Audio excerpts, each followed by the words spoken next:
Bismillah.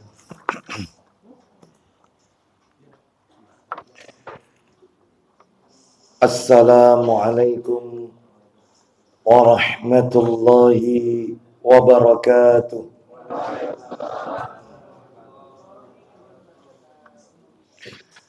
Alhamdulillah alladzi bi ni'matihi tatimmus shalihat.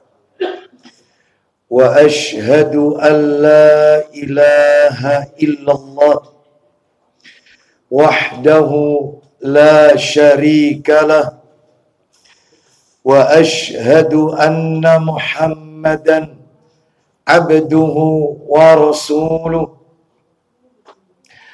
Ya ayyuhalladzina amanu taqullaha haqqa tuqatih wa la tamutunna illa wa antum muslimun. Amma ba'du, fa inna asdaqal hadisi kitabullah wa khairal hadi hadi Muhammadin sallallahu alaihi wasallam wa syarral umuri muhdatsatuha fa inna kulla muhdatsatin bid'ah wa kulla bid'atin dhalalah wa kulla dhalalatin finnar.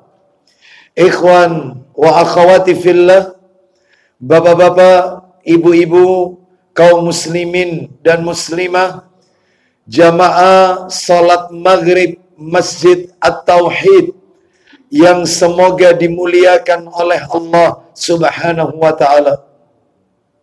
Puji dan syukur senantiasa kita panjatkan kepada Allah Tabaraka wa ta'ala atas segala karunia nikmat yang telah Allah berikan kepada kita. Salah satu dari sekian banyak kenikmatan-kenikmatan tersebut yang kita rasakan pada malam hari ini adalah Allah Subhanahu wa ta'ala kembali mempertemukan kita sekalipun pada waktu yang berbeda. Semestinya kajian kita berada pada Jumat pekan ketiga ba'da maghrib. Namun karena satu dan lain hal, maka kami uzur safar dan kami mengucapkan jazakumullah khair kepada segenap takmir Masjid At-Tauhid yang masih memberikan kesempatan kepada kami untuk tetap diselenggarakannya kajian rutin di Masjid At-Tauhid sekalipun pada waktu yang berbeda. Semoga seluruh amalannya diterima oleh Allah Subhanahu wa ta'ala. Malam hari ini kita berada pada Rabu pekan kelima, Bapak Ibu sekalian. Mudah-mudahan untuk kedepannya kita bisa mengadakan secara rutin pada waktu yang sudah kita sepakati, yaitu Jumat pekan ketiga. Bapak Ibu rahimani wa rahimakumullah. Dan nikmat yang lain yang kita rasakan pula malam hari ini adalah Allah menurunkan hujan. Mengapa hujan ini bagian dari nikmat yang harus kita syukuri? Nabi Sallallahu Alaihi Wasallam beliau pernah bersabda, "Thintani maturaddani." Ada dua doa yang tidak mungkin tertolak. Dua keadaan apabila seorang hamba Allah berdoa pada dua kondisi keadaan tersebut, maka doanya diijabah oleh Allah Azza wa Jalla. Yang pertama kata Nabi, ad-du'a'u indan nida. Doa yang dipanjatkan ketika azan, antara azan dan iqamah. Dan yang kedua, wa tahtal matar, ketika turunnya hujan. Maka dengan turunnya hujan sejak tadi siang atau sore tadi, Allah Subhanahu wa ta'ala memberikan kesempatan kepada kita untuk banyak memohon kepada Allah. Semoga doa-doa kita semua dikabulkan oleh Allah Azza wa Jalla. Bapak Ibu rahimani wa rahimakumullah. Kajian kita seperti biasa di Masjid At-Tauhid membahas tentang 10 hak fitrah sebagaimana yang telah ditetapkan oleh syariat. Menukil dari kitab yang ditulis oleh Syekh Muhammad bin Salih Al-Utsaimin rahimahullah. Menurut catatan saya, terakhir pertemuan kita, kalau tidak salah di bulan November kita bertemu, itu kita sudah masuk pada hak nomor 4, yaitu hak anak. Hak anak adalah hak yang keempat. Yang pertama, hak Allah. Yang kedua, hak Rasulullah. Yang ketiga, hak orang tua. Dan yang keempat, dan ini belum tuntas, adalah hak anak. Bapak Ibu sekalian, rahimani wa rahimakumullah. Sebagaimana kita ketahui, anak ini adalah amanah yang Allah percayakan kepada kita selaku orang tua. Sebagaimana Allah Ta'ala berfirman dalam Al-Quran di surat yang ke-8 di ayat yang ke-27, ya ayyuhalladzina amanu la takhunullaha war rasula wa takhunu amanatikum wa antum ta'lamun. Artinya, wahai orang-orang yang beriman, janganlah kalian mengkhianati Allah dan Rasul Muhammad, dan jangan pula kalian mengkhianati amanah-amanah yang dipercayakan kepada kalian, sedangkan kalian mengetahui istri itu amanah, anak juga amanah. Makanya masih banyak di luar sana orang tua yang pandai membuat anak, tetapi dia tidak pandai mengurus anak. Oleh karena itu, maka ini semua akan dimintai pertanggungan jawab oleh Allah Azza wa Jalla.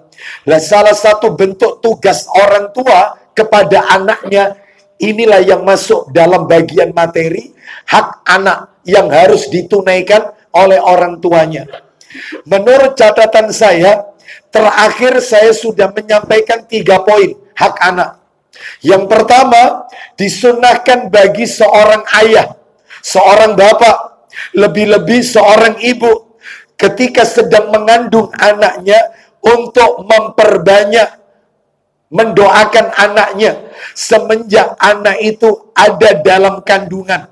Dan saya yakin Bapak Ibu sudah pada hafal banyak sekali di dalam Al-Quran doa-doa yang semestinya dibaca oleh para orang tua untuk mendoakan anaknya.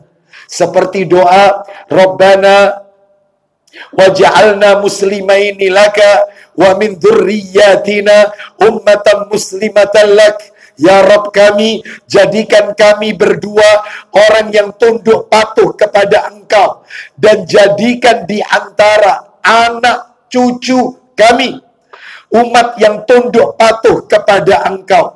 Nah itu ya, termasuk doa yang sudah kita hafal, Rabbana hablana min azwajina wa dzurriyyatina qurrata a'yun waj'alna lil muttaqina imama. Ya Rabb kami, anugerahkanlah kepada kami pasangan-pasangan kami dan keturunan kami sebagai penyejuk hati kami, dan jadikanlah kami imam bagi orang-orang yang bertakwa. Terus termasuk juga doa Rabbi ja'alni muqimas shalah wa min dzurriyyati Rabbana wa taqabbal du'a. Ya Rabbku, jadikan aku dan anak cucuku orang-orang yang tetap mendirikan salat. Ya Rabb kami, perkenankan doa kami. Dan masih banyak lagi doa-doa yang lain. Lalu yang kedua Bapak Ibu, yang sudah kami jelaskan, jangan pernah menanamkan kepada anak sejak anak itu dalam kandungan sampai anak itu lahir perbuatan-perbuatan yang mengarah kepada kesyirikan, termasuk cabang-cabangnya syirik. Entah itu khurafat, entah itu tatoyur, entah itu tahayyul, dan seterusnya. Jangan. Dan ini contoh-contohnya sudah kami sampaikan beberapa waktu yang lalu. Tidak perlu kami ulang kembali. Dan yang terakhir, yang ketiga waktu itu, hak anak yang harus dipenuhi oleh orang tuanya adalah membaca doa perlindungan kepada Allah dari godaan syaitan ketika mendengar tangisan anak yang baru lahir. Sebab Nabi sudah mengingatkan kita, anak baru lahir itu menangis, menjerit, memekik, itu karena dia disentuh oleh syaitan, yaitu tubuhnya. Jadi kalau menurut ilmu kedokteran medis, anak lahir nangis itu sehat. Bahkan kalau bayi lahir tidak nangis, maka sama susternya akan ditepuk-tepuk itu, yaitu maaf pantatnya, sampai nangis. Karena kalau nangis katanya sehat. Maka itu menurut medis. Tapi menurut hadis, bayi lahir menangis, menjerit karena disentuh oleh syaitan. Makanya Rasul membacakan doa perlindungan untuk cucunya, Hasan Husain. Apa doanya Nabi untuk dua cucunya, Hasan Husain? A'udzu bikalimatillahi tammah min kulli syaitani wa hammah min kulli ainin lammah. Aku berlindung dengan kalimat-kalimat Allah yang sempurna dari segala syaitan dan binatang dan dari segala pandangan mata yang menyebabkan penyakit. Ain maksudnya. Baik, ini yang nomor 3. Sekarang kita lanjutkan malam hari ini nomor 4. Yang nomor 4, haknya anak. Tugas orang tua berarti hak anak. Kewajiban orang tua berarti hak anak. Yang keempat adalah mensyukuri kehadirannya dengan kondisi apapun. Entah itu jenis kelaminnya, entah kulitnya, entah wajahnya, dan lain sebagainya. Syukuri. Sebab ada sebagian orang tua, mereka merasa kecewa karena anak yang lahir tidak sesuai dengan yang dia harapkan. Dia pengen cowok, yang lahir cewek. Banyak yang seperti ini. Bahkan ada seorang teman kami memiliki 5 orang anak, semua perempuan. Istrinya qadarullah hamil lagi. Saat melahirkan di salah satu rumah sakit Islam di mana Sepanjang, lalu kemudian kami menjenguknya. Lalu kemudian kami tanya kepada suaminya, ya gimana keadaan apa ini istri, bayi antum? Alhamdulillah sehat Ustaz, alhamdulillah. Terus apa? Ya Allah berikan apa keturunan apa? Wedok mana Ustaz? Nah, seperti kecewa, wedok mana Ustaz? Berarti 6 perempuan. Ada lagi yang kecewa karena warna kulitnya bayi dan seterusnya. Kau niki niru sopo nak? Bapakmu ganteng, ibumu ayu, ya. Dan seterusnya. Tak boleh. Syukuri. Mana dalilnya? Mana dalil syukuri kehadiran anak tersebut, apapun kondisinya. Saya kasih 2 dalil. Satu dari Al-Quran, yang satu dari hadis Nabi. Kita dengarkan, yaitu yang dari Al-Quran. Allah berfirman, suratnya surat nomor 42, surat Asyura. Kita dengarkan ya, surat Asyura itu surat nomor 42, Bapak Ibu sekalian. Ayat yang ke-49 dan 50. Ayat 49 dan 50. Kita dengarkan. Allah Ta'ala berfirman. Silakan. Milik Allah kerajaan langit dan bumi. Terus. Dia menciptakan apa yang dia kehendaki. Intinya. Memberikan anak perempuan kepada siapa yang dia kehendaki. Contohnya Nabi Lut alaihissalam memiliki putri. Lanjut teruskan. Dan memberikan anak laki-laki kepada siapa yang dia kehendaki. Contohnya Nabi Ibrahim alaihissalatu wassalam. Ada Ismail, ada Ishak. Tidak dikaruniai anak perempuan. Ada yang dikaruniai anak perempuan tok. Gak ada anak lagi. Lut alaihissalam. Lanjut.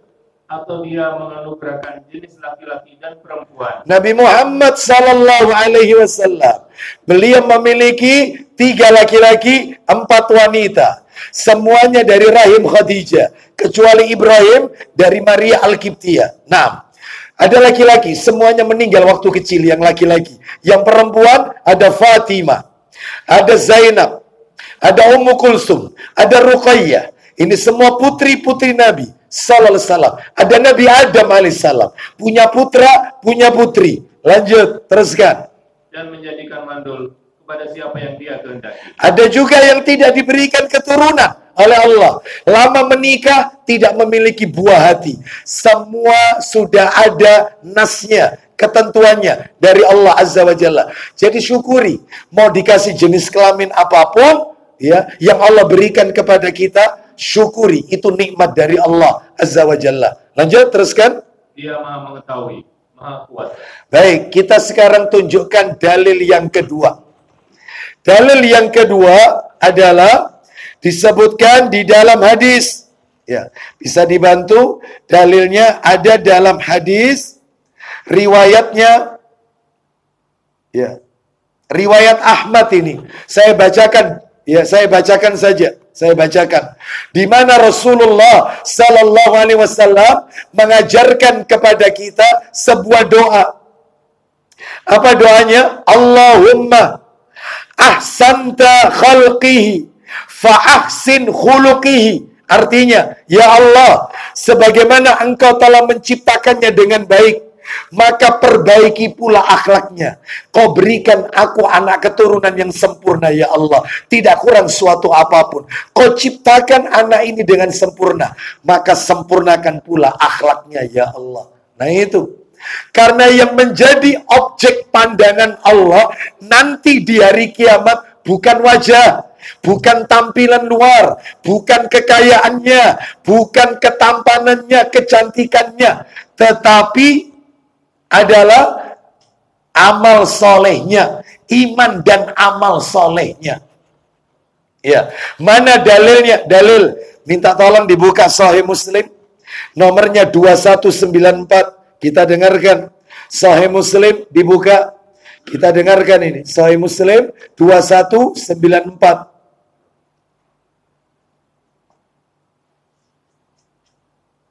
Ya, silakan dibaca. Dari Abu Hurairah radhiyallahu anhu katanya. Ya. Rasulullah sallallahu alaihi wasallam bersabda. Apa isi sabdanya? Sesungguhnya Innallaha la yamduru ila suwarikum wa amwalikum walakin yamduru ila qulubikum wa a'malikum. Silakan. Sesungguhnya Allah tidak melihat kepada rupa dan hartamu. Allah gak akan lihat rupa dan harta kalian. Mau ganteng, mau tidak tampan, mau cantik, mau tidak cantik, Allah gak akan lihat itu. Terus, tetapi Allah melihat kepada hati dan amal. Allah tidak lihat rupa dan harta kalian. Mau kaya, mau miskin, Allah nggak lihat. Allah nggak butuh. Yang dilihat oleh Allah adalah hati dan amalannya. Oleh karena itu Bapak Ibu sekalian, kembali ke materi kita. Ini menunjukkan bukti kepada kita bahwasanya kita wajib mensyukuri kehadiran bayi tersebut. Kita lanjutkan. Nomor 5 sekarang. Hak anak. Nomor 5 ini. Jika dikaruniai anak perempuan, khusus ini ya, khusus ini. Jika dikaruniai anak perempuan, maka tampakkan kegembiraan yang berlebih. Semakin senang. Ya. Rata-rata orang itu kalau punya anak, begitu dengar cowok, wah, luar biasa. Ini tidak. Ya. Begitu dengar, dok, apa dok anak saya? Perempuan Pak, alhamdulillah. Senangnya bukan main. Kenapa? Ya, nanti saya tunjukkan istimewanya punya anak perempuan ini luar biasa, Bapak Ibu sekalian. Ya, nanti saya akan tunjukkan. Mana dalilnya? Dalilnya, Bapak Ibu sekalian, yaitu di dalam Al-Quran. Sebelum saya sebutkan suratnya ini, jadi tampakkan kegembiraan ketika memiliki anak perempuan. Untuk apa? Untuk menepis pemahaman orang-orang Arab jahiliyah terdahulu. Yang mereka berwajah muram, mereka bersedih ketika mendengar kelahiran anak perempuan. Jadi menurut mereka punya anak perempuan itu aib. Makanya mereka tega mengubur hidup. Ya, mengubur hidup-hidup bayi perempuan. Karena tidak suka dengan anak perempuan. Ya. Jadi wanita di zaman jahiliyah dilecehkan, tidak dikehendaki kehadirannya. Begitu Rasul diutus oleh Allah, diangkat perempuan. Sampai-sampai dalam Al-Quran ada surat namanya An-Nisa, bicara perempuan. Ada surat Maryam, Maryam itu ya perempuan. diangkat. Nanti tak tunjukkan dalil istimewanya punya anak perempuan. Ketika Rasul diutus, maka pemahaman Arab jahiliyah dibasmi total oleh Nabi. Nah, dulu dilecehkan perempuan, nggak ada harganya perempuan, dikubur hidup-hidup. Bahkan disebutkan dalam tafsir Ibnu Katsir, Bapak Ibu, nanti bisa dicek ya, yang punya tafsir Ibnu Katsir jilid 5, halaman 72, jilid 5, halaman 72, atau boleh googling. Nanti diketik aja tafsir, diketik aja nanti tafsir surat 16 ayat 58 dan 59. Tafsir Ibnu Katsir ayat 58 59. Klik, nanti akan muncul di situ pilihan ibnukatsir.com ya, ibnukatsironline.com. Anda ketik, terus Anda akan dapatkan orang-orang Arab jahiliyah, kalau istrinya mau melahirkan, mereka buatkan kuburan galian. Istrinya disuruh melahirkan di samping galian itu. Begitu yang keluar, yang nongol perempuan, langsung dimasukkan galian itu, diuruk dengan tanah. Itu Arab jahiliyah. Rasul belum diutus. Masa kegelapan, masa kebodohan. Begitu Rasul diutus, dibasmi total. Diangkat derajatnya wanita. Ya, mana itu dalilnya? Betapa kejinya orang-orang Arab jahiliyah terhadap bayi perempuan, anak-anak perempuan. Silakan, tadi ayatnya sudah saya sampaikan. Surat 16 ya, An-Nahl. Surat 16 An-Nahl, ayatnya tadi berapa Bapak Ibu? 58, 59. Nanti kalau ngetik di googling tafsir Ibnu Katsir surat 16 An-Nahl ayat 58 59. Kita lihat Allah Ta'ala berfirman. Silakan. Padahal apabila seseorang dari mereka diberi kabar dengan kelahiran anak perempuan, bagaimana wajah mereka? Orang-orang Arab jahiliyah. Wajahnya menjadi hitam atau merah padam. Dan dia sangat marah. Marah Bapak Ibu. Terus lanjut. Dia bersembunyi dari orang banyak. Nah, jadi aib punya anak perempuan itu aib. Mereka bersembunyi. Lanjut teruskan. Disebabkan kabar buruk yang akan disampaikan kepadanya. Jadi kelahiran anak perempuan itu dianggap berita buruk, Bapak Ibu. Lanjut teruskan. Apakah dia akan menanggung? Apakah dia akan memelihara dengan menanggung kehinaan? Atau akan membenamkannya ke dalam tanah hidup-hidup? Dikubur hidup-hidup. Lanjut terus. Ingatlah, alangkah buruknya keputusan yang mereka tetapkan itu. Nah, Bapak Ibu sekalian, sekarang ini di zaman jahiliyah. Ketika Rasul Sallallahu Alaihi Wasallam diutus oleh Allah, Nabi diutus sebagai rahmat bagi seluruh alam. Wa ma arsalnaka illa rahmatan lil alamin. Tidaklah kami mengutus engkau Muhammad kecuali sebagai rahmat bagi seluruh alam. Alam ini jamak Bapak Ibu. Alamin bentuknya jamak. Ya alam manusia, alam jin, alam hewan, alam tumbuhan, semuanya. Termasuk wanita terkena di dalamnya. Diangkat, diutusnya Rasul di muka bumi. Derajat wanita naik setinggi-tingginya. Dalilnya di mana? Kalau Allah mengangkat derajat harkat martabat wanita, tolong dibuka Ibnu Majah. Silakan Ibnu Majah yang saya bawa itu nomornya 2974. Ayo kita dengarkan. Ibnu Majah 2974. Ibnu Majah 2974. Silakan, ayo. Dari Uqbah bin Amir radhiyallahu anhu ia berkata. Iya. Aku mendengar Rasulullah sallallahu alaihi wasallam bersabda. Nah, ini perhatikan ya. Nabi sallallahu alaihi wasallam bersabda, "Man kana lahu salasu banatin." Terus lanjut. Barang siapa mempunyai 3 orang anak perempuan. Lanjut. Lalu ia dapat bersabar dalam mengurusi mereka. Lalu orang tuanya bisa sabar mengurusi 3 anak wanita ini. Lanjut. Memberi makan, minum dan pakaian kepada mereka. Lanjut. Dari hasil usaha kerasnya. Terus. Maka mereka akan menjadi penghalang baginya dari api neraka pada hari kiamat. Anak-anak perempuan itu nanti akan melindungi orang tuanya dari api neraka. Nabi nggak sebut anak laki-laki. Nggak. Anak perempuan itu investasi akhirat, Bapak Ibu sekalian. Dia yang akan melindungi orang tuanya dari api neraka. Dengan syarat ini. Dengan syarat. Orang tuanya bisa didik anak perempuannya. Orang tuanya sabar dengan putrinya. Ya, karena mendidik anak perempuan 2 kali lipat ekstranya Bapak Ibu ketimbang anak laki-laki. Iya, menjaga auratnya, iya, menjaga semuanya. Karena wanita ini sekujur tubuh aurat. Maka orang tua kalau berhasil didik anaknya anak soleha, wanita soleha, wah, investasi akhirat. Sudah soleha, hafizah lagi, hafal Quran. Masya Allah. Anak perempuan ya, Rasul tidak bilang anak laki-laki. Kita dengarkan lagi, satu lagi Pak Dedi, nomor berikutnya, yaitu 2975. Kita dengarkan, dari mana itu? Silakan. Dari Ibnu Abbas radhiyallahu anhu, ia berkata, iya silakan. Rasulullah SAW bersabda, isinya, tidaklah seorang laki-laki memiliki 2 orang anak perempuan. Kalau tadi kan 3, ini sekarang 2 anak perempuan. Dalam riwayat yang lain 1 juga termasuk, cuman 1 tok, termasuk di dalamnya. Lanjut. Lalu ia berbuat baik kepada keduanya. Terus. Selama keduanya bersamanya, atau ia bersama keduanya. Kecuali keduanya akan memasukkannya ke dalam surga. Nah, sayang ada 1 kitab qadarullah tertinggal di rumah. Sahih Targhib wa Tarhib jilid 4 Bapak Ibu. Sahih Targhib jilid 4. Saya masih ingat kalau nggak salah nomornya itu 1975. Kalau nggak salah nomornya itu. Jadi Nabi pernah bersabda demikian. Dan ini sering saya sampaikan kalau khutbah nikah.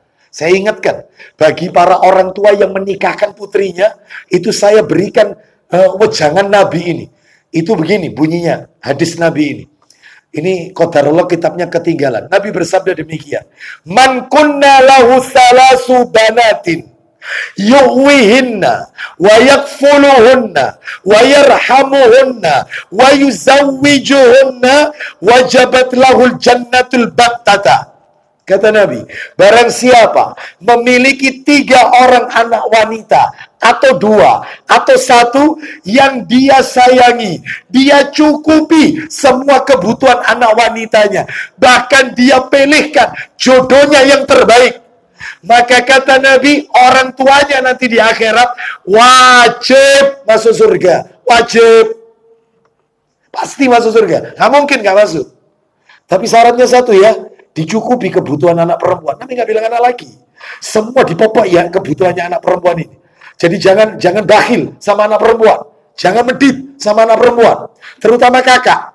Yang punya adik perempuan, jangan bakhil. Ini dimuliakan oleh Allah dan Rasulnya. Perempuan ini.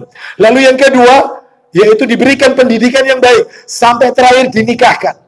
Dipilihkan jodohnya yang terbaik. Orang tuanya wajib masuk surga. Ini, jadi ini keistimewaan. Lah kalau saya tidak punya anak perempuan, Ustaz.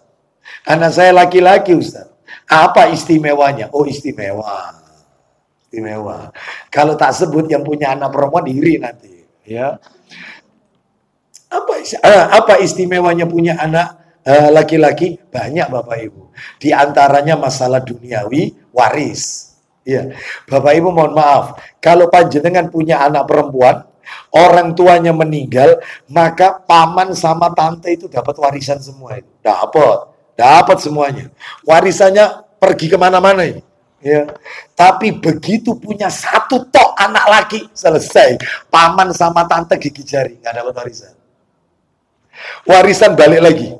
Ya, itu istimewanya punya anak laki. Pemutus warisan. Jadi dia nggak akan kemana-mana. Jadi modalnya balik lagi. Ya, seperti itu. Tapi kalau tidak punya anak laki-laki, oh paman sama tante kipas-kipas, bapakmu mati aku oleh warisan. Begitu punya anak 1 lagi, laki, selesai. Ya, itu 1 itu. Belum yang lainnya ini, anak laki-laki. Belum ya. Insya Allah ini ada materi tersendiri tentang masalah ini. Ya, baik Bapak Ibu sekalian, rahimani wa rahimakumullah. Ya. Kita lanjutkan. Sekarang yang nomor 6 ya, nomor 6. Nah, ini tugas orang tua, haknya anak. Yang nomor 6 adalah mentahnik dan mendoakan keberkahan sang bayi. Ditahnik dan didoakan. Apa itu ditahnik? Tahnik artinya menyuapkan buah kurma yang sudah dikunyah sampai lunak oleh orang tuanya, lalu dimasukkan ke langit-langit mulut sang bayi sambil dioles-oleskan. Jadi makanan yang pertama masuk ke mulut sang bayi bukan ASI, bukan. Jangan ASI dulu, kurma dulu. Itu namanya tahnik. Dan alhamdulillah di beberapa rumah sakit Islam, bahkan yang bukan Islam konvensional pun sudah paham masalah ini. Setiap wanita yang akan melahirkan sudah disiapkan kurma. Mereka rupanya sudah tahu dalilnya. Nah, alhamdulillah. Dan banyak yang sudah seperti ini. Dulu dianggap aneh. Ternyata itu ada dalilnya. Alhamdulillah, sudah mulai diterapkan. Jadi orang tuanya mengunyah kurma itu sampai lembut, lalu diambil, dimasukkan ke mulut sang bayi, dioles-oleskan ke langit-langit mulut sang bayi. Itulah makanan pertama yang masuk ke dalam mulut sang bayi. Mana dalilnya? Saya kasih 2. Silakan dibuka Sahih Bukhari, nomor asli. Ada di? Saya nggak bawa yang cetakan terjemah. Sahih Bukhari nomornya 5467. 5467 Bukhari nomor 5467. Kita dengarkan. Nah, ini sudah ketemu. Silakan dari Abu Musa radhiyallahu an. Silakan. 5467. Ayo. Dari Abu Musa radhiyallahu an, ia berkata, Iya. Anak laki-laki ku lahir. Terus. Kemudian aku membawanya kepada Nabi SAW. Lalu Beliau lalu memberi nama dengan Ibrahim. Nabi yang ngasih nama, dikasih nama putranya Abu Musa Al-Asy'ari radhiyallahu an, dikasih nama putranya Ibrahim. Lanjut. Beliau menyuapinya dengan kunyihan kurma Dan mendoakannya dengan keberkahan. setelah itu Menyerahkannya kepadaku. Nah, seperti itu. Ya, seperti itu. Iya, loh Ustadz, berarti kurma itu kan bercampur dengan ludahnya Rasul, Ustadz. Iya, ludahnya Rasul, ludahnya Abu Aslam, innalillah. Ludahnya Kiai Gus, innalillah. Anda bukan Nabi. Ludahnya Habaib, innalillah. Anda bukan Rasul. Sehingga yang keluar kotor. Wong Nabi itu kalau wudhu, sisa air wudhunya dijadikan rebutan oleh para sahabat. Kalau Nabi meludah riak, jatuh ke tangan sahabat. Saya pernah nyampaikan ini ya, diusapkan ke wajah sahabat. Riaknya Nabi. Rasul. Anda bukan Rasul. Ya, jadi jangan cem-macem Bapak Ibu sekalian. Ya, Anda bukan. Terus pakai ngobati pasien. Wah, wis kakaruan. Ini bukan ruqyah syar'i. Nggak boleh. Ya. Rasul iya, barokah. Iya. Semua tubuhnya Rasul barokah. Rasul potong rambut saja, seluruh tangan sahabat ada di bawah. Mereka tidak membiarkan satu pun helai rambut Nabi yang jatuh kecuali di tangan para sahabat. Kalau setelah subuh seluruh pelayan Madinah menyiapkan tempat ada airnya, mengharapkan celupan tangannya Nabi karena barokah. Ini bukan ponari, ini bukan. Ya, jadi beda. Tubuhnya Rasul barokah, kita enggak ada. Jadi jangan aneh-aneh terus mencoba yaitu dengan yang seperti ini. Jadi kalau bisa yang mengunyah orang tuanya, ya. Baik, saya tambahkan satu lagi ya, Sahih Muslim. Sahih Muslim nomornya 2013. Iya. 2013 dari Asma binti Abu Bakar radhiyallahu anhuma. Muslim 2013. Silakan. Kita dengarkan Bapak Ibu. Sahih Muslim 2013. Iya, silakan. Dari Asma binti Abu Bakar radhiyallahu anhu katanya. Iya. Ketika dia mengandung anaknya Abdullah bin Zubair. Iya. Dia masih berada di Mekah. Kemudian dia hijrah ke Madinah.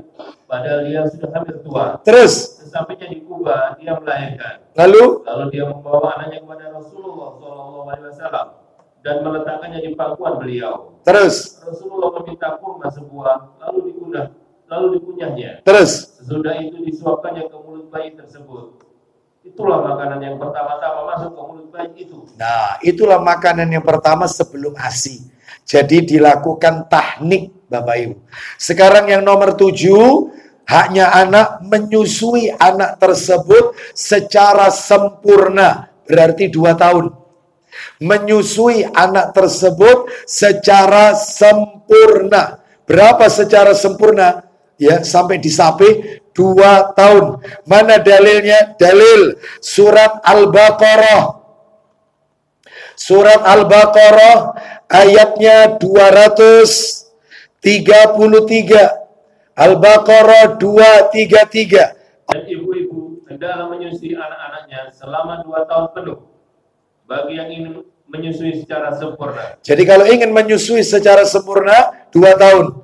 Boleh kurang Ustaz? Boleh. Kalau memang alasannya dibenarkan oleh syariat. Misalnya ASI-nya kualitasnya tidak bagus. Maka diganti dengan susu kaleng misalnya, ya. Seperti itu, instan, maka tidak masalah. Karena memang kualitasnya nggak bagus. Tapi yang jadi pertanyaan adalah, kalau kualitasnya bagus, ternyata dia putus penyusuan itu, dipindah karena bukan hal-hal yang disyariatkan. Bukan. Mungkin karena pekerjaan dan seterusnya, maka ini dilarang Bapak Ibu. Mohon maaf ya, orang tua yang ASI-nya keluar dengan lancar dan kualitasnya bagus, kuantitasnya juga banyak, tapi nekat dipindah ke susu instan, itu ancamannya Bapak Ibu, ancamannya di dalam kitab Shahih Targhib wa Tarhib, nggak apa-apa kita dengarkan. Ancamannya nomor 2393, maaf, itu kata Nabi, nanti di hari kiamat payudara wanita ini akan dililit ular-ular neraka. 2393. Shahih Targhib wa Tarhib 2393. Jadi dililit dengan ular-ular neraka. Bapak Ibu sekalian. Mana ini? 2393. 23. Nah ini. Saya bacakan. Dari Abu Umamah radhiyallahu an, dia menuturkan, saya telah mendengar Rasulullah sallallahu alaihi wasallam. Jadi ceritanya hadisnya panjang.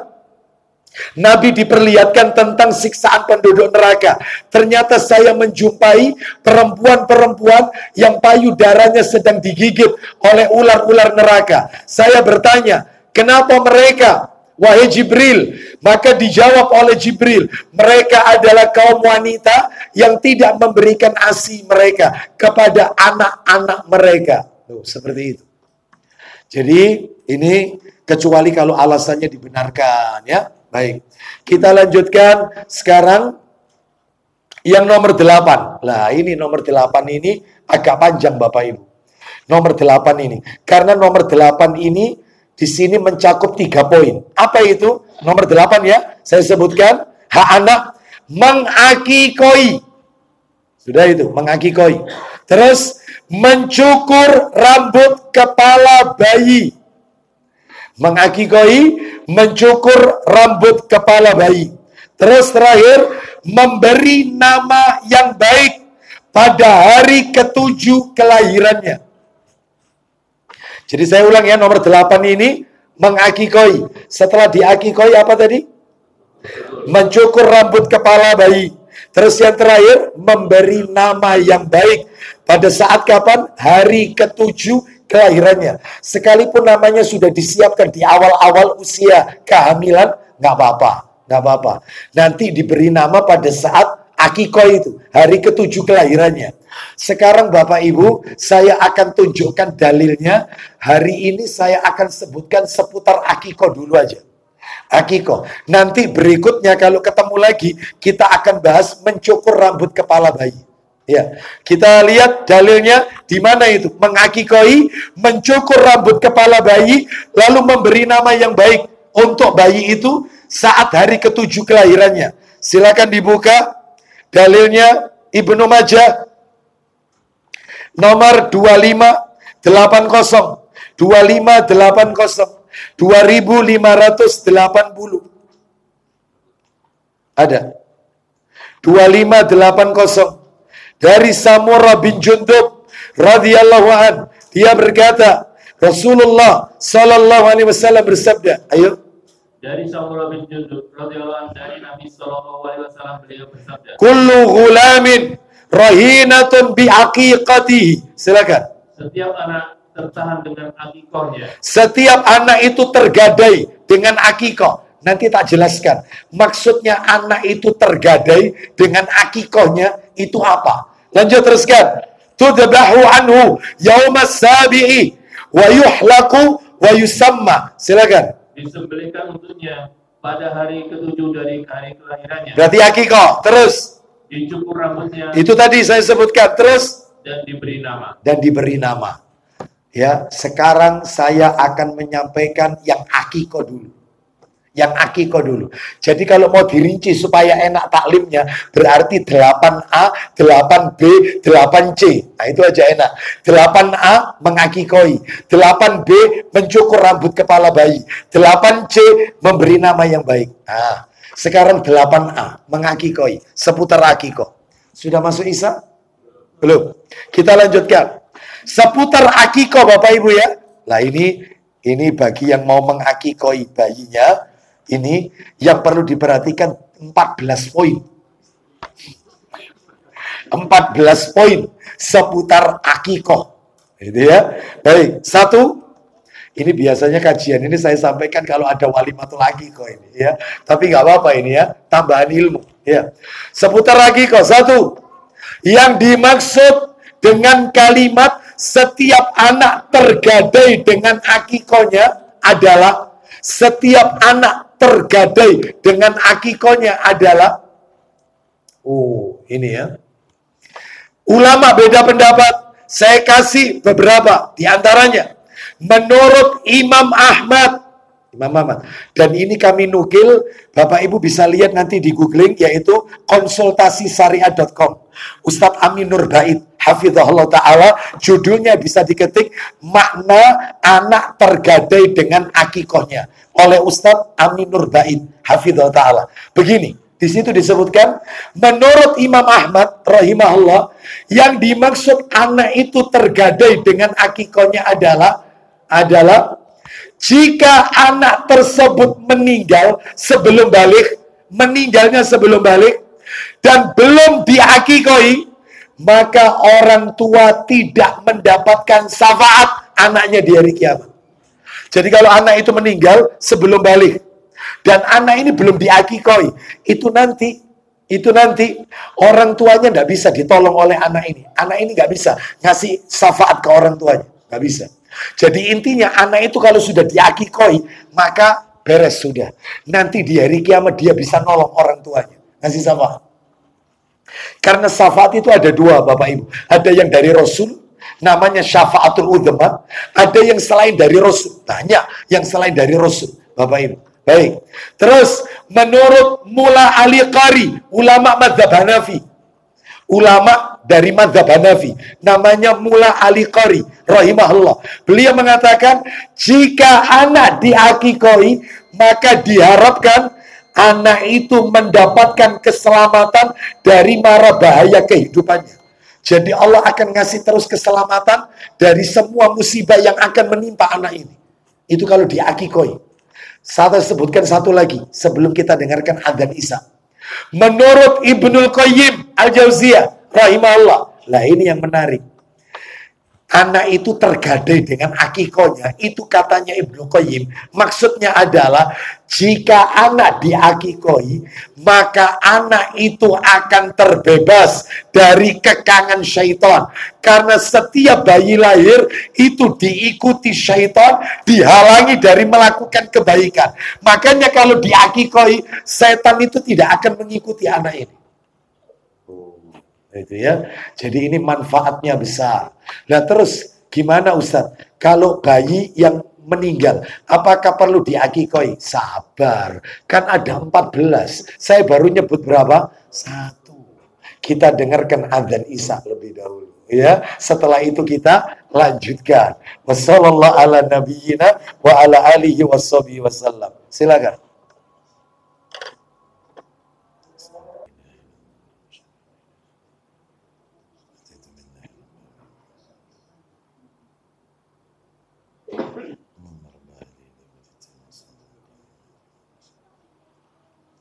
Alhamdulillah, wassalatu wassalamu ala rasulillah, wa ba'd.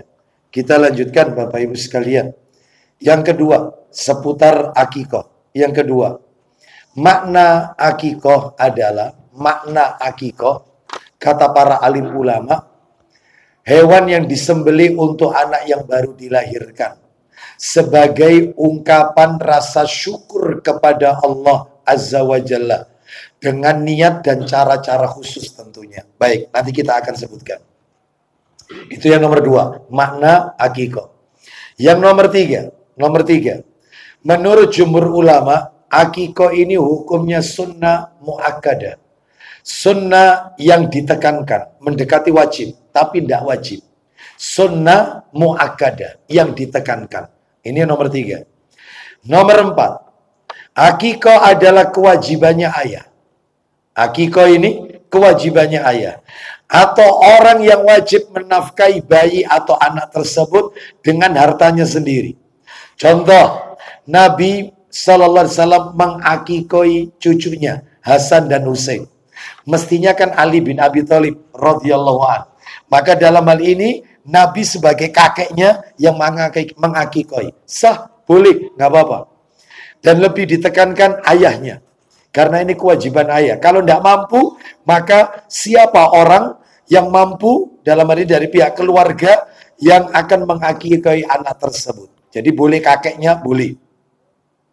Selama yaitu dilakukan itu dengan izin ayahnya tentunya. Kita lanjutkan yang nomor 5. Menurut mazhab Syafi'i. Mazhab Syafi'i. Ya. Mensyaratkan bagi orang yang melaksanakan akikah adalah orang yang mampu. Orang yang mampu. Jika dia tidak mampu, maka dia boleh mencari pinjaman. Sampai dia bisa melunasi pinjaman tersebut. Jadi, syaratnya orang yang mampu. Kalau tidak mampu, boleh pinjam. Karena apa? Karena memang syariat akikah ini mendekati wajib. Sampai diperbolehkan utang gara-gara pengen melaksanakan akikah. Bahkan Bapak Ibu, menurut Imam Ahmad rahimahullah, jika tidak memiliki dana untuk melakukan akikah, maka bisa mencari pinjaman. Ini Imam Ahmad. Jadi Syafi'i dan Imam Ahmad rahimahullah ini sepakat, maka ini boleh mencari pinjaman. Dan tentunya semoga Allah memberinya melapangkan rezeki sehingga dia bisa menghidupkan sunnah Rasulullah Sallallahu Alaihi Wasallam. Jadi kalau nggak mampu, boleh pinjam. Ya. Lalu kemudian yang keenam, apabila anak laki-laki disunahkan menyembelih 2 ekor kambing. 2 ekor kambing. Dan apabila bayi perempuan, anak perempuan, maka 1 ekor kambing. Ya. Namun jika tidak mampu, maka boleh masing-masing anak laki-laki diakikoi 1 ekor kambing. Boleh. Sebagaimana Nabi mengakikoi Hasan dan Husain, mestinya berapa ekor? 4 ekor. Tapi Nabi mengakikoi 2 ekor.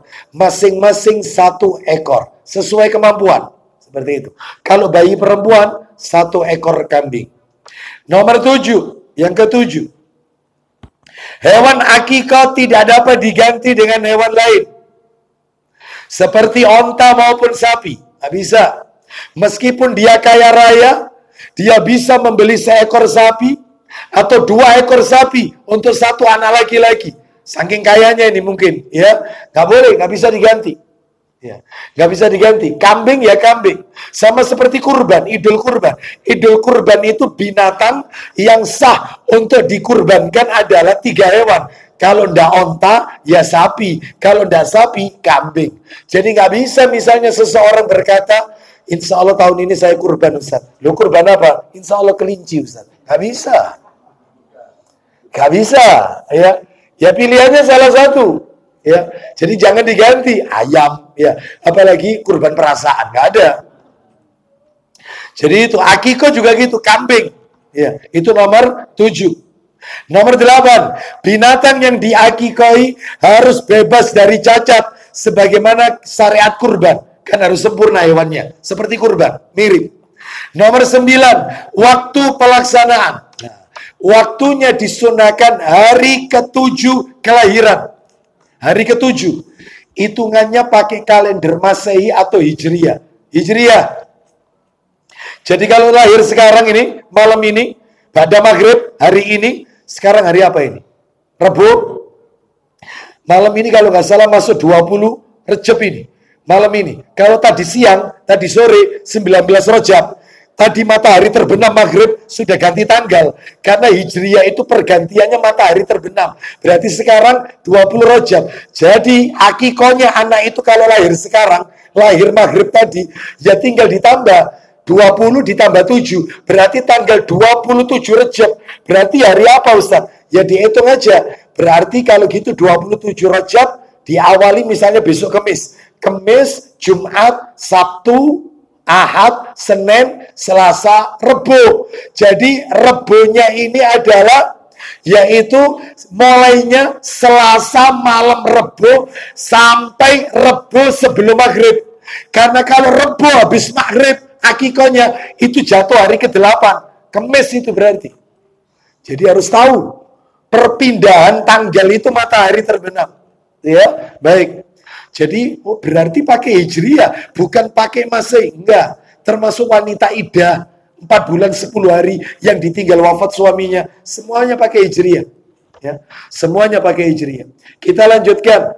Adapun riwayat yang menjelaskan jika tidak bisa hari ke-7, boleh hari ke-14, tidak bisa hari ke-14, boleh hari ke-21, maka sebagian ulama mendoifkan riwayat itu. Didoifkan. Jadi yang tepat itu ya 7 hari Bapak Ibu. Seperti itu. Itu yang tepat. Ada sebagian mengatakan 14. Ini siapa yang mengatakan ini? Maka saya bacakan sekalian ya. Dari kalangan mazhab Syafi'i ya, menetapkan akikoh tidak gugur, tidak hilang dengan menunda waktu pelaksanaan. Tetapi sangat ditekankan 7 hari setelah anak itu lahir. Jadi meskipun anak itu balik, sudah balik ini, maka boleh akikoh itu tetap dilakukan. Mazhab Syafi'i. Sedangkan ulama yang lain mendoifkan riwayat tersebut. Wallahu a'lam, panjenengan mau pilih pendapat yang mana? Baik. Nomor 10, tinggal dikit lagi. 10. Akikoh lebih utama daripada sodako dengan hewan, harga hewan akikoh. Maksudnya begini. Maksudnya, Pak atau Ustadz, saya ini mau akikoh anak saya. Anak saya ini perempuan Ustadz. Bayi perempuan. Berarti kan 1 ekor kambing. Iya. 1 ekor itu kan 3 jutaan Ustadz ya. Iya kurang lebih. Daripada ribet-ribet Ustadz. Baginya juga ribet. Wis gini aja 3 juta tak keluarkan, tak sodakokan ke fakir miskin. Kan sama saja. Nggak boleh. Jadi katanya para ulama, akikoh itu lebih utama, menyembelih lebih utama daripada sodako dengan harga hewan akikoh.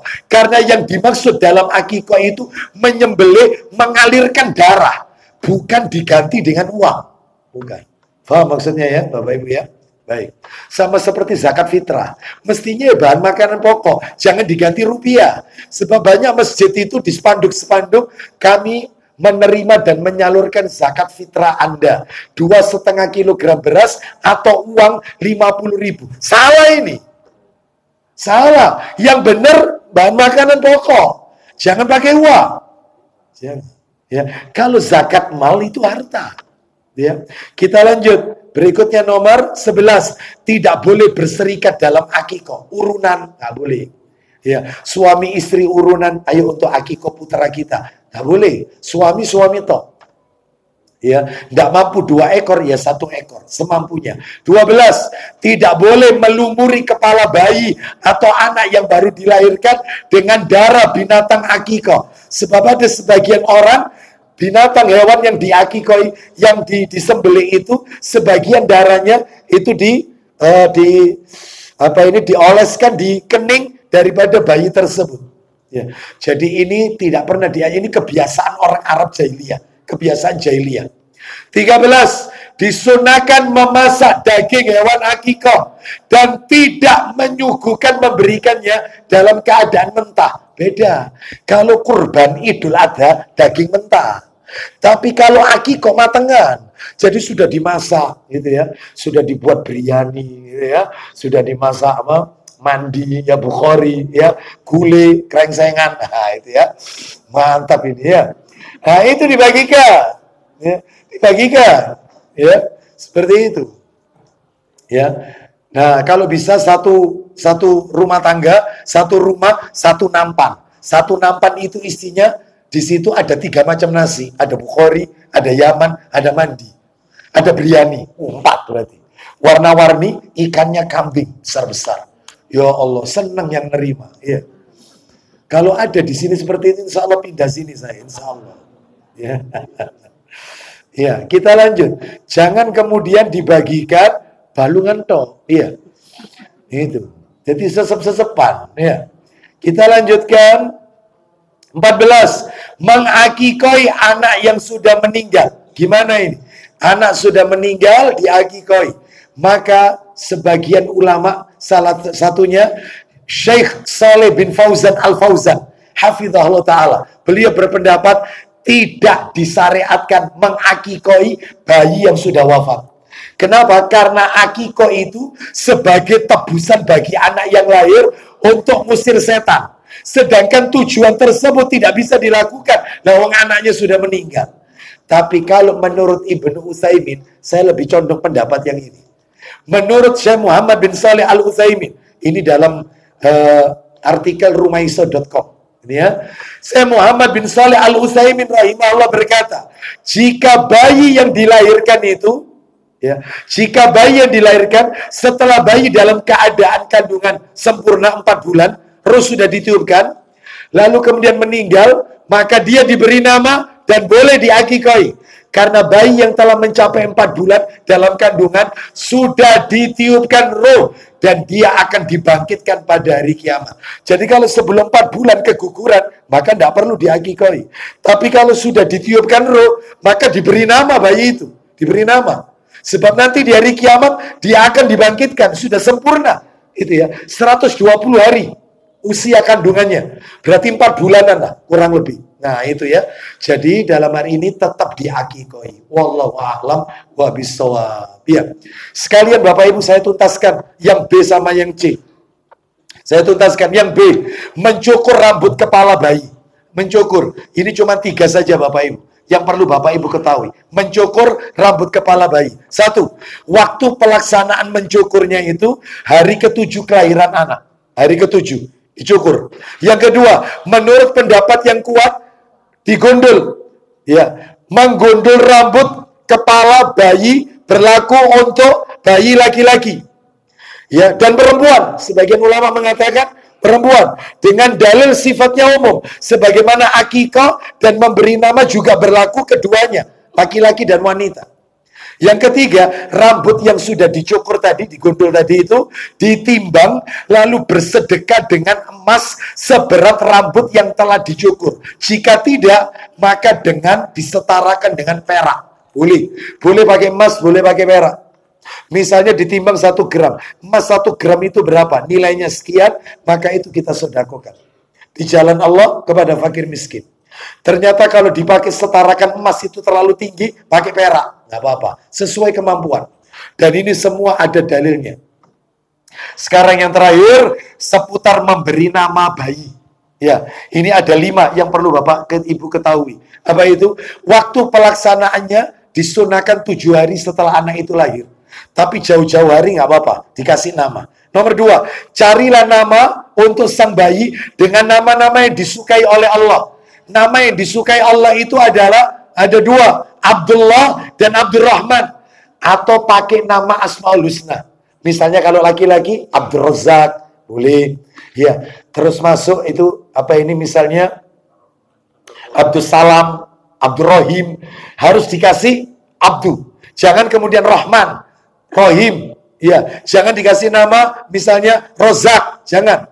Manggil orangnya juga begitu, ya. Kadang-kadang manggil Abdul Salam dipanggil Lam Salam, Lam. Nggak boleh. Itu nama Allah, As-Salam.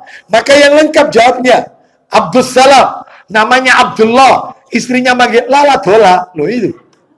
Ya. Panggil yang bagus. Abdullah. Itu. Nanti namanya Abdurrahman dipanggil Padrahman. Mandrahman. Siapa Mandrahman ini? Panggil yang bagus. Abdurrahman. Abdul Khalik, Abdul Salam, Abdul Wahab. Jangan hab. Jangan. Itu nama Allah. Itu dikasih Asmaul Husna, dikasih depannya dikasih Abdu. Itu ya. Itu yang bagus. Ya. Termasuk juga nama-nama para nabi, Adam, Idris, sampai terakhir Muhammad boleh. Nggak apa-apa. Itu yang terbaik. Ya. Termasuk nomor tiga adalah yaitu nama itu punya pengaruh. Makanya berikan nama yang baik. Jadi kalau ada pujangga Inggris yang namanya William Shakespeare, ya, yang mengatakan apalah arti sebuah nama, salah besar. Nama itu mengandung unsur doa, Bapak Ibu sekalian. Ya, mengandung. Banyak Ustaz namanya Muhammad, ya mabuk Ustaz. Namanya Abdullah, ya siapa ini, judi online Ustaz. Ya, maka ini bukan kesalahan daripada namanya, orangnya. Mungkin karena salah mencari pergaulan dan seterusnya. Baik, terus nomor 4, jangan memberi nama-nama yang aneh-aneh. Bahkan mengikuti nama-nama orang-orang tokoh-tokoh barat, orientalis. Ronaldo, ini siapa? Ini bukan sahabat Nabi. Messi, sopo ini. Ya. Gitu loh. Ini bukan sahabat, bukan tabiin, bukan tabiin. Ada lagi sempat viral di negeri kita, namanya aneh-aneh. Contoh namanya Anti Dandruff. Ada lagi nama Batman bin Suparman. Ada lagi namanya Minal Aidin wal Faidin. Ada lagi nama itu KTP Royal Jelly. Ada lagi namanya Satria Baja Hitam. Terakhir yang lagi viral, kalau nggak salah orang Probolinggo waktu itu, namanya Tuhan. Ada enggak? Viral. Ya, ada dikasih nama Saiton. Astagfirullah. Ya, jangan yang bagus, ya. Berikan nama yang bagus, punya arti yang bagus. Yang terakhir, jangan memberi nama dengan nama-nama artis atau nama-nama bulan Masehi. Ya, gitu ya. Maaf ya, April ya, janganlah ya, nama-nama yang bagus ya. Makanya saya lebih condong Bapak Ibu, saya lebih suka dipanggil Abu Aslam, saya lebih senang ya, meskipun saya punya nama asli ya. Nama asli itu pemberian orang tua saya ya, cuman mengandung arti yang kurang bagus sebenarnya ya. Karena apa ini? Karena fanatik aja ya. Dan Bapak Ibu tidak perlu tahu nama asli saya ya, nggak usah. Meskipun di depannya ada Muhammadnya, tapi belakangnya itu nggak bagus. Ya, karena mengadopsi salah satu artis India kan gitu ya. Nah, saya lebih senang ya, karena orang tua saya ke atasnya India soalnya. Jadi saya lebih senang dipanggil Abu Aslam aja lah. Ya, lebih senang. Dulu orang tua saya protes ketika masih hidupnya. Kon iku tak kei jeneng api-api. Kon rubah Abu Aslam. Iku yo opo karepe opo ya. Saya jelaskan begini. Oh iya. Ya, dulu enggak tahu saya katanya gitu, enggak tahu ilmunya. Ya sudah, apa boleh buat ya. Baik Bapak Ibu sekalian, mudah-mudahan jadi tambahan ilmu yang bermanfaat. Ada yang bertanya? Tidak ada, baik, waktunya sudah terlalu malam ya. Insya Allah kita lanjutkan berikutnya yang nomor 9. Hak anak nomor 9. Insya Allah. Kita tutup dengan kafaratul majlis. Wassallallahu ala nabiyyina wa ala alihi wa sahbihi wasallam. Subhanakallahumma wa bihamdika. Asyhadu an la ilaha illa anta. Astaghfiruka wa atubu ilaik. Wa akhiru da'wana anilhamdulillahi rabbil alamin. Assalamualaikum warahmatullahi wabarakatuh.